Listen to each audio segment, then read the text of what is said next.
Good morning friends, so welcome to the prelims booster session. आज का पहला topic है आर्टिकल 142 ऑफ इंडियन कॉन्स्टिट्यूशन। ये टॉपिक पॉलिटिकली इंपॉर्टेंट है। तो सुप्रीम कोर्ट ने चंडीगढ़ म्यूनिसिपल कॉरपोरेशन वाले केस में जो है अपनी आर्टिकल 142 ऑफ द कॉन्स्टिट्यूशन की पावर का यूज़ किया है और जजमेंट सुनाई है। तो आर्टिकल 142 ऑफ इंडियन कॉन्स्टिट्यूशन के बारे में हम देखेंगे। तो ये सुप्रीम कोर्ट को स्वीपिंग पावर्स देता है ये आर्टिकल, ताकि वो कंप्लीट जस्टिस कर पाए बिटवीन पार्टीज़। ठीक है। जो इस केस में सुप्रीम कोर्ट के ऑर्डर्स होंगे वो होल टेरिटरी ऑफ इंडिया पर लागू होंगे। तो ये नोटिसेबल यूज़ ऑफ आर्टिकल 142 अभी तक कहाँ कहाँ किया गया है? यूनियन कार्बाइड के केस में किया गया, बाबरी मस्जिद के केस में किया गया, और भी कई केसेस में जो है इसका यूज़ किया गया है ताकि कंप्लीट जस्टिस किया जा सके। अब क्यूरेटिव पिटिशन जो है वो भी आर्टिकल 142 का ही एक इनोवेटिव यूज़ है, जिसमें जिसमें कि रूपा अशोक हुर्रा वर्सेस अशोक हुर्रा के केस में जो है क्यूरेटिव पिटिशन को सामने लाया गया। ठीक है। तो क्यूरेटिव पिटिशन जो है उसमें जो है सब्सटेंटिव राइट्स जो होते हैं लिटिगेंट के, उनको प्रोटेक्ट किया जाता है। और क्यूरेटिव पिटिशन जो है वो सिर्फ स्ट्रॉन्ग ग्राउंड्स पर ही एंटरटेन की जाती है। जैसे कि अगर कोई नेचुरल जस्टिस का प्रिंसिपल वायलेट हो रहा हो, अगर किसी जज का कोई बायस हो, और उसको तभी एडमिट किया जाता है जब सीनियर एडवोकेट उसको सर्टिफाई करे। ठीक है।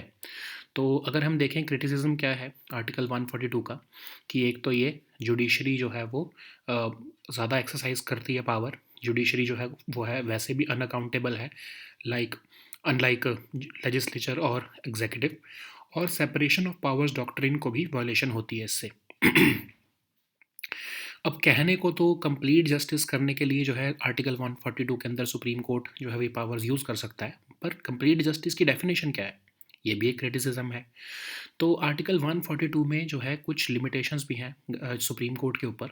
पहला तो कि वो सब्सटेंटिव राइट्स जो है लिटिगेंट के उसको इग्नोर नहीं कर सकता। फिर जो है स्टैट्यूटरी प्रोविजंस को इग्नोर नहीं किया जा सकता। किसी भी स्टैच्यूट को वॉलेट नहीं किया जा सकता आर्टिकल 142 का यूज़ करते हुए। ठीक है। तो आर्टिकल 142 का मीनिंग ये है कि justice according to law and not sympathy. Okay.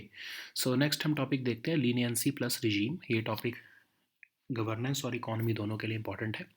तो कॉर्पोरेट अफेयर्स मिनिस्ट्री ने लीनियंसी प्लस रिजीम जो है वो इंट्रोड्यूस किया है, जो है। और जैसे कि यूके, यूएस, सिंगापुर, ब्राज़ील जैसी यूरिसडिक्शंस में ऑलरेडी ये लागू है। तो इससे जो है कंपटीशन कमीशन ऑफ इंडिया को पावर्स मिलेंगी ताकि वो कार्टल्स के ऊपर जो है वो क्रैक डाउन कर सके। तो कार्टलाइजेशन का मतलब क्या होता है कि कुछ ग्रुप ऑफ कंपेटिटर्स, समझ लो टेलीकॉम कंपनीज, वो एक एग्रीमेंट कर लेते हैं कि हम प्राइजेस कम नहीं करेंगे सभी। ठीक है। तो इससे होगा क्या कि जब सारा कार्टेल ही प्राइजेस नहीं कम कर रहा है, तो जो कस्टमर्स हैं वो तो इनके ऊपर डिपेंडेंट है ना, तो उनको तो लेना ही पड़ेगा, उतने में उतने जो है चार्जेस भरने ही पड़ेंगे। तो इससे होता क्या है कि आउटपुट को जानबूझकर रिड्यूस कर दिया जाता है ताकि प्राइजेस इंक्रीज़ हो जाएं। ठीक है। ये एक तरह से कंपटीशन के खिलाफ होता है, तो इसलिए कंपटीशन कमीशन ऑफ इंडिया को इसमें एक्शन लेना पड़ता है। तो लीनियंसी प्लस क्या है?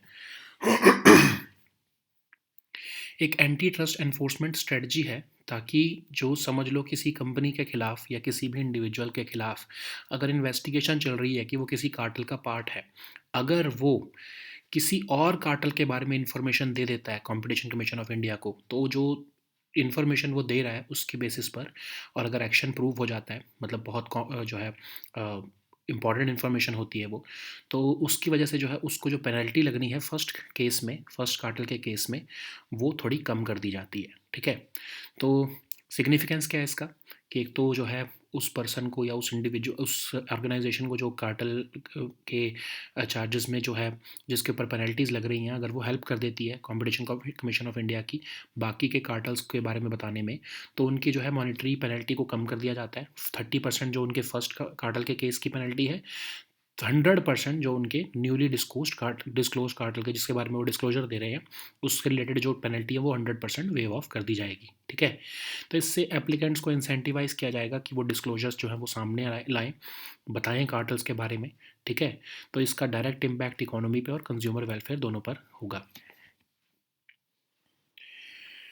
नेक्स्ट हम टॉपिक देखते हैं WHO डिजिटल हेल्थ प्लेटफॉर्म। ये टॉपिक गवर्नेंस के लिए इंपॉर्टेंट है। तो one of the 3 priority areas जिसमें इंडिया अपनी G20 प्रेसिडेंसी के बारे में के टाइम पर बात कर रहा था, वो डब्ल्यूएचओ ने अब लॉन्च कर दिया है global initiative on digital health, एक वर्चुअल प्लेटफॉर्म से। तो डिजिटल हेल्थ का मतलब क्या होता है? यूज़ ऑफ टेक्नोलॉजी करना, जैसे मोबाइल डिवाइसेस, सॉफ्टवेयर एप्लीकेशंस या फिर अदर डिजिटल टूल्स, ताकि हेल्थ और हेल्थ केयर डिलीवरी को इम्प्रूव किया जा सके। तो काइंड ऑफ ये इंटरसेक्शन है टेक्नोलॉजी और हेल्थ केयर के बीच में। तो इसमें telemedicine, electronic health records, wearable devices, health information exchange, बाकी सब चीज़ें भी आती हैं। तो इंडिया में सबसे बेस्ट एग्जांपल अगर हम देखें तो कोविन है ना? जब हमने वैक्सीनेशन किया था, तो यूनिसेफ के रैपिड प्रो और फैमिली कनेक्ट भी जो है वो कुछ नोटेबल एग्जांपल्स हैं। तो डिजिटल हेल्थ इंपॉर्टेंट क्यों है? एक मोर होलिस्टिक व्यू देता है हमारे को पेशेंट हेल्थ के बारे में, और पेशेंट्स को मोर कंट्रोल देता है उनके हेल्थ के डेटा के बारे में, ठीक है? न्यू ऑप्शंस फैसिलिटेट करता है ये, ताकि अर्ली डायग्नोसिस हो सके लाइफ थ्रेटनिंग डिसीजेस का, क्रॉनिक कंडीशंस का, और एक ग्रेटर इनेबलर बन के सामने आता है ये हेल्थ केयर सर्विसेज की डिलीवरी में, ठीक है? लेकिन कुछ चैलेंजेस भी हैं। सबसे पहला तो इक्विटेबल एक्सेस का चैलेंज है, जैसे खासकर लो एंड मिडिल इनकम कंट्रीज़ में। दूसरा, privacy, data protection, informed consent का चैलेंज है। तीसरा, मेडिकल और नॉन मेडिकल डिवाइसेस के बीच में जो लाइंस हैं उसको ब्लर कर दिया जाएगा, और हेल्थ के नाम पर कोई भी जो है वो मेडिकल जो है हेल्थ केयर के जो है डेटा से रिलेटेड जो आपका डिजिटल प्लेटफॉर्म्स हैं वो लॉन्च करने लगेंगे, ठीक है?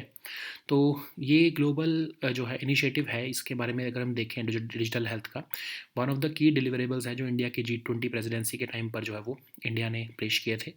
तो इसमें ये एक डब्ल्यूएचओ मैनेज नेटवर्क के थ्रू चलाया जाएगा। इसमें inclusivity, integration, alignment of health care goals, तीनों का ध्यान रखा जाएगा, ठीक है? नेक्स्ट हम टॉपिक देखते हैं शोम्पन ट्राइब। ये टॉपिक सोशल इश्यूज़ के लिए इंपॉर्टेंट है।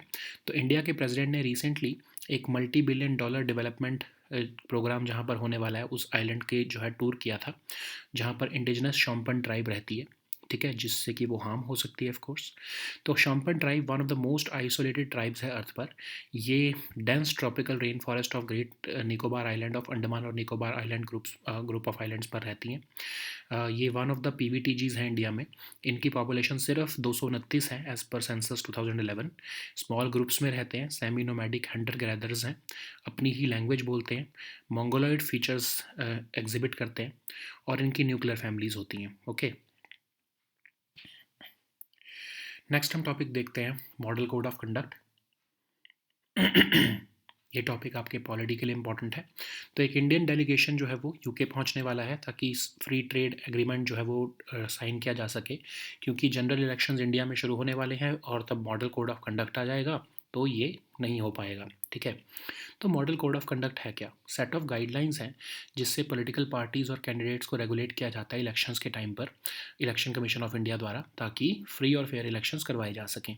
तो ये कुछ गाइडलाइंस होती हैं इसमें डूज़ और डोंट्स की इलेक्शन के टाइम पर, कि एडवर्टीज़मेंट जो है वो पब्लिक मनी से नहीं दी जा सकती, जनरल कंडक्ट कैसा रहेगा लोगों का, मीटिंग कैसे होगी, procession, poll day activities, functioning of party in power, इस सब के बारे में जो है बताता है ये, ठीक है?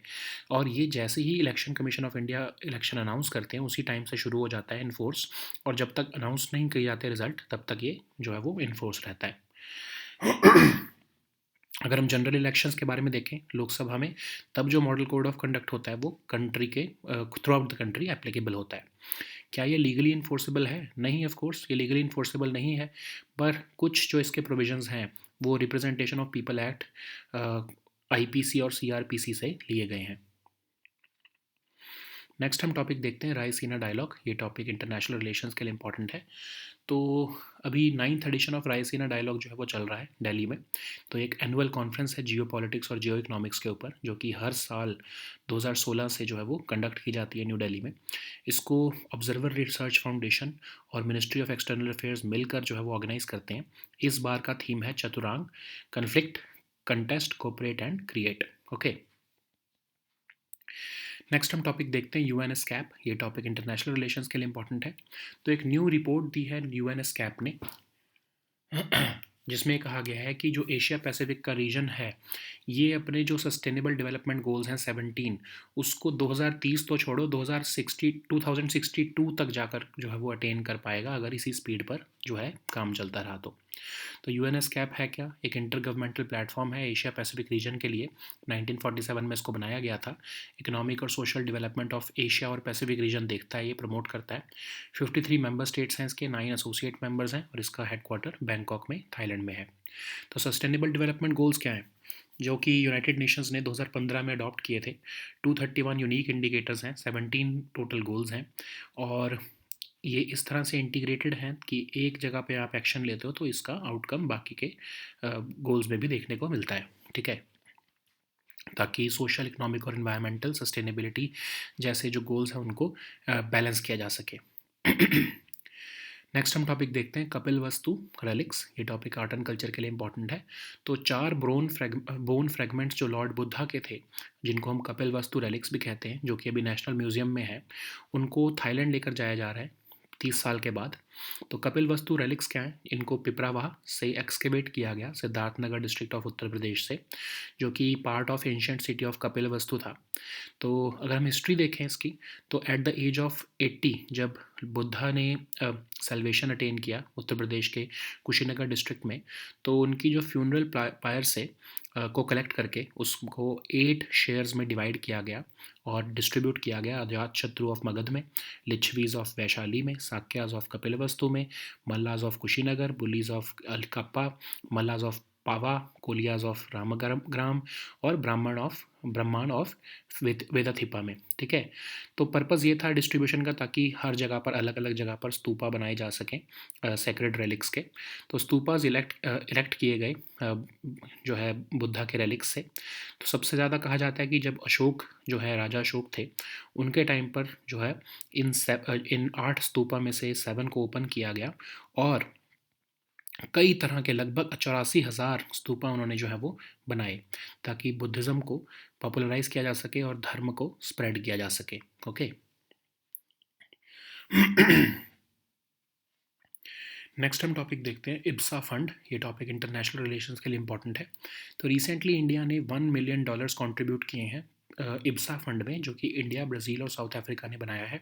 इब्सा फंड 2004 में बनाया गया, ऑपरेशनल हुआ 2006 से। इब्सा कंट्रीज़ इंडिया, ब्राज़ील और साउथ अफ्रीका जो है, हर कंट्री जो है इसमें $1 मिलियन एनुअली देती है। पर्पज़ फंड का ये है कि जो है डेवलपिंग कंट्रीज़ में डिमांड ड्रिवन बेसिस पर जो है वो रेप्लिकेबल और स्केलेबल प्रोजेक्ट्स लगाए जा सकें। और जैसे कि कुछ प्रोजेक्ट्स हैं फूड सिक्योरिटी से रिलेटेड, HIV एड्स से रिलेटेड, सेफ ड्रिंकिंग वाटर से रिलेटेड, ताकि सस्टेनेबल डेवलपमेंट गोल्स जो हैं वो अटेन किए जा सकें, ठीक है। तो UN office for South South cooperation जो है वो फंड मैनेजर होता है इस इब्सा फंड का, और सेक्रेटरीट सर्विसेज भी देता है। ओके, तो इब्सा क्या है? इब्सा एक फोरम है जिसमें कि इंडिया, ब्राज़ील और साउथ अफ्रीका जो है वो इकट्ठे सामने आए हैं, और इस ग्रुपिंग को फॉर्मलाइज किया गया इब्सा डायलॉग फोरम से 2003 में, जब ब्राज़ीलिया डिक्लेरेशन जो है वो इशू की गई थी। 5 इब्सा लीडरशिप समिट्स अभी तक हो चुकी हैं टोटल। 5th जो है वो 2011 में हुई थी, और ब्राज़ील ने 2023 में जो है प्रेसिडेंसी इब्सा की जो है वो अज्यूम की है। Okay,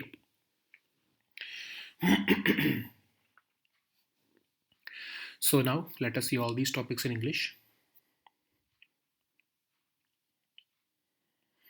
So the first topic is Article 142 of Indian Constitution. This topic is important for your polity section. So Supreme Court has quashed the result of the January 30 elections for the post of Mayor of Chandigarh Municipal Corporation. And while doing so, Supreme Court has invoked the sweeping powers conferred on it by Article 142 of the Indian Constitution. So what is this Article 142? It gives a unique power to Supreme Court to do complete justice between the parties, where at times law or statute may not provide a remedy. Okay, so this article provides Supreme Court plenary power to pass such decree or make such an order which is necessary for doing complete justice. So Supreme Court can do so in any case or matter pending before it, and such orders of the court are enforceable throughout the territory of India, or as prescribed by any law made by Parliament or order of the President of India. So there are many cases, like in the case of Union Carbide Corporation versus Union of India case, Babri Masjid case, Manohar Lal Sharma versus Principal Secretary case, the Supreme Court has used the Article 142 power that have been given to them. Okay, so curative petition is also an innovative use of Article 142, which evolved uh, during the landmark judgment of Rupa Ashok Hurra versus Ashok Hurra case. And the five-judge bench observed that Article 142 of Constitution empowers the Supreme Court to act in whatever manner they deem fit to establish complete justice. And to so that's why, to protect the substantive rights of the litigant, Constitution bench came up with this theory of a curative petition, which will be entertained on which will be entertained only on strong grounds like the when there is violation of principles of natural justice, or when there was a bias on behalf of a judge. So this curative petition is a matter of is a last resort for any litigant. So that's why it has to be certified by a senior advocate.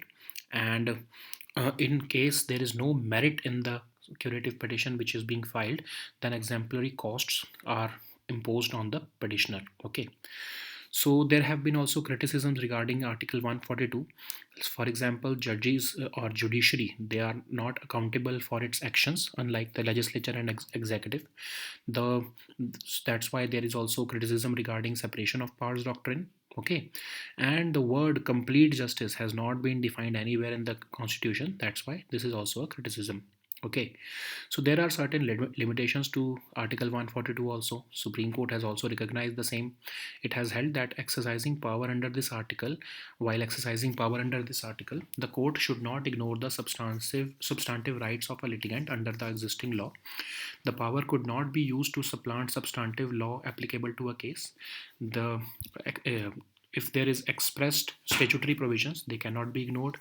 The Supreme Court cannot exercise the jurisdiction in violation of the statute also.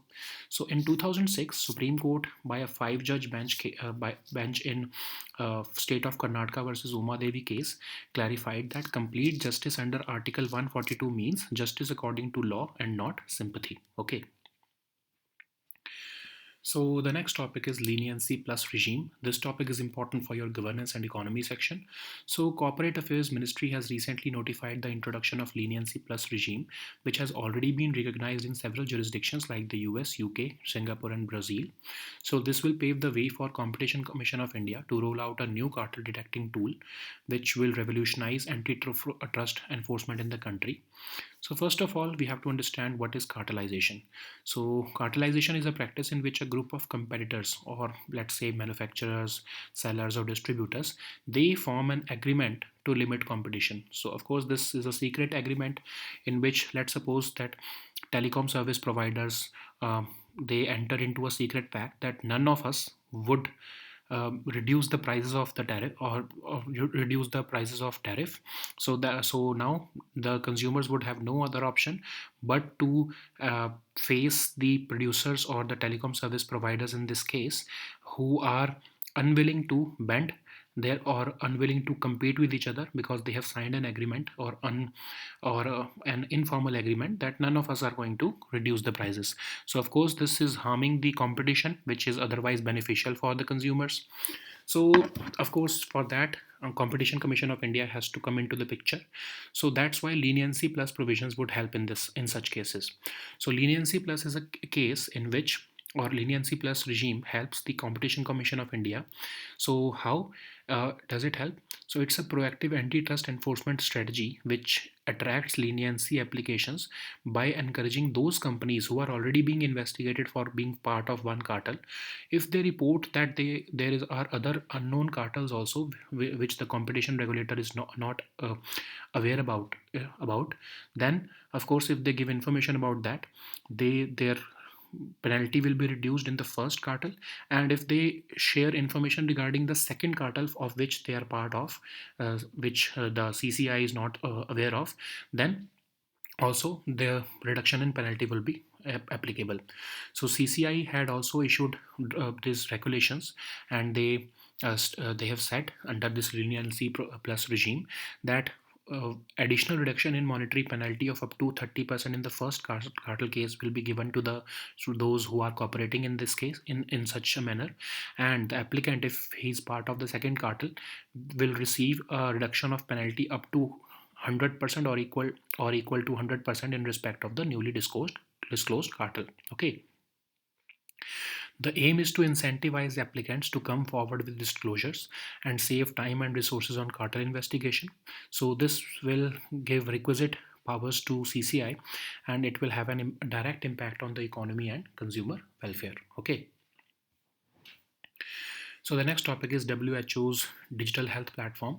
This topic is important for your governance and your international relations. So one of the three priority areas which was agreed upon during the G20 presidency of India in 2023 um, has been launched now by WHO as the Global Initiative on Digital Health through a virtual platform. So what is digital health? It refers to the use of technology like mobile devices, software applications, and other digital tools to improve health and healthcare delivery. So basically, it's a multidisciplinary concept which includes concepts from an intersection between technology and healthcare. So it encompasses wide range of technologies and services, including telemedicine, electronic health records, wearable devices, health information exchange, and more.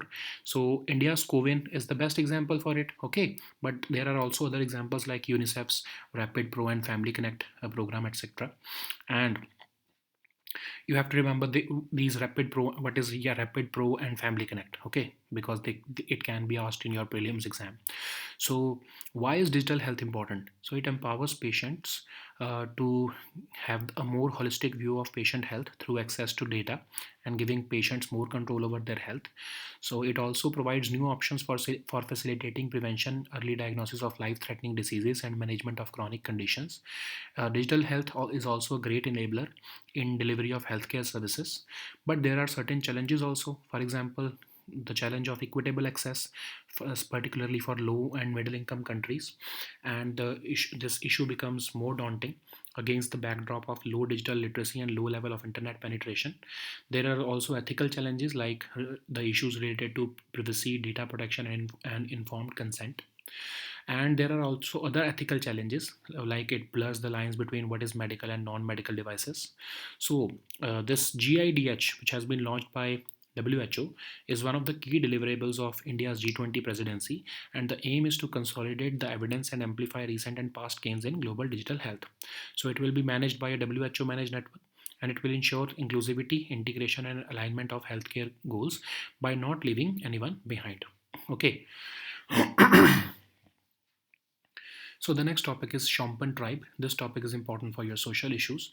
So President of India recently made a tour of an island which has been earmarked for multi-billion-dollar development, which experts are warning could wipe out the indigenous Shompan tribe. So what is Shompan tribe? It is one of the most isolated tribes on earth, and they reside in dense tropical rainforest of Greater Nicobar Island, and they are one of the least studied PVTGs in India. As per 2011 census, they have an estimated population of 229 only. They live in small groups. They are semi-nomadic hunter gatherers. They speak their own language. They distinctly exhibit mongoloid features also. They have nuclear families. Okay. So the next topic is Model Code of Conduct. This topic is important for your polity section. So an Indian delegation is going to leave for London so as to seal the free trade agreement with UK, as dates for the general elections in India are expected to be announced soon, which will trigger the Model Code of Conduct, and it will push such an important or such important issues until or they will it will postpone such important issues until after the elections. Okay, so what is Model Code of Conduct? It is a set of guidelines which are intended to regulate political parties and candidates during the elections, so as to ensure that the polls are conducted by Election Commission of India in a free and fair manner. So these guidelines cover do's and don'ts for electioneering, as well as on the publication of advertisements at the cost of exchequer. So it guides basically the general conduct during electioneering, holding meetings, processions, poll day activities, functioning of the party in power, etc. And it also ensures that official machinery for electoral purposes is not misused. So it comes into effect the day or the time when election commission announces the schedule for elections, and it stays in force until the results are announced. So during the elections to Lok Sabha, the code is applicable throughout the country. Okay, so is it legally enforceable? Of course not. It is not legally enforceable, but certain provisions of MCC can be legally enforced through the statutes like RPA, or Representation of People's Act, IPC, and CRPC.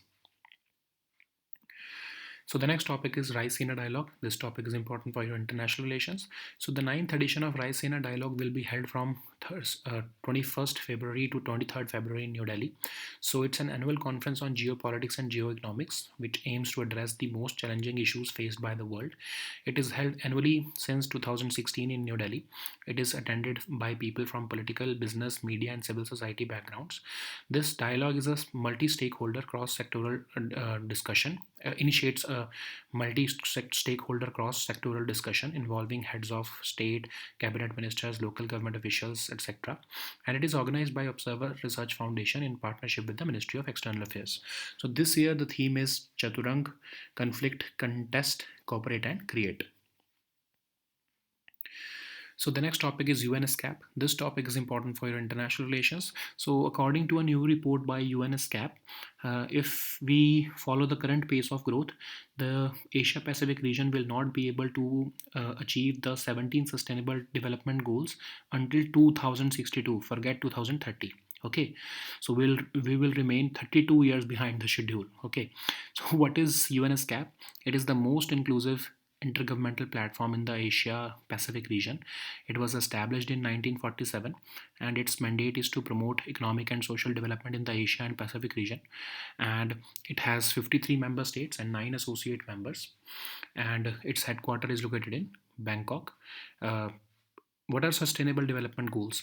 So they are adopted by the United Nations in 2015 as a universal call to action to end poverty, protect the planet, and ensure that by 2030 all people enjoy peace and prosperity.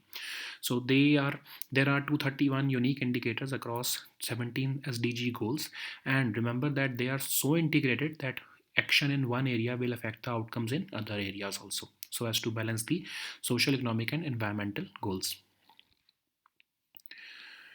So the next topic is Kapilvastu relics. This topic is important for your art and culture section. So four bone fragments of Lord Buddha, which is also known as Kapilvastu relics, which are presently kept at National Museum, will be taken to Thailand after about 30 years. So if we look at Kapilvastu relics, they have been excavated from Pipravaha, which is in the Siddharth Nagar district of Uttar Pradesh, and it is erstwhile part of the ancient city of Kapilavastu.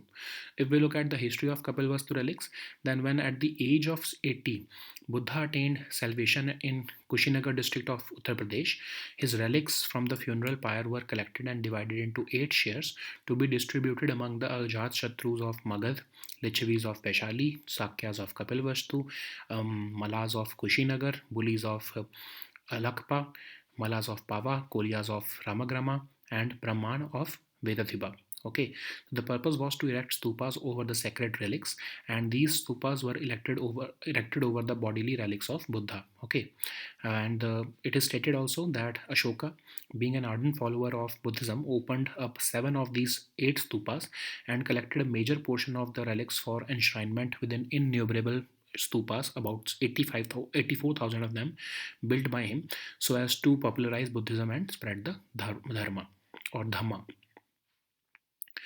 So the next topic is IBSA fund. This topic is important for your international relations. So recently India has contributed $1 million to a fund which has been established by India, Brazil, and South Africa. So this IBSA fund was established in 2004 and it became operational in 2006. So it consists of the countries India, Brazil, and South Africa, and each one of them contribute $1 million annually to it. So the purpose of this fund is to identify replicable and scalable projects which can be disseminated to developing countries on a demand-driven basis. So IBSA funds support projects so that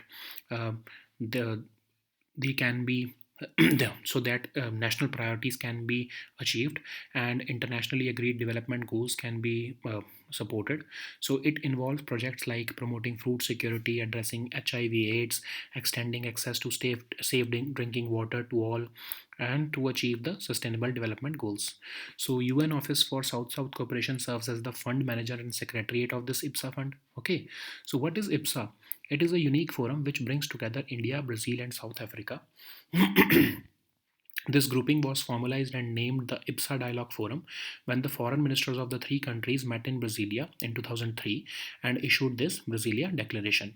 So, five IPSA leadership summits have been held so far. The last one was in 2011. Brazil has assumed the chair of IPSA since 2023. Okay, so these were our topics for today. We'll meet next time with new topics. Until then, goodbye and take care.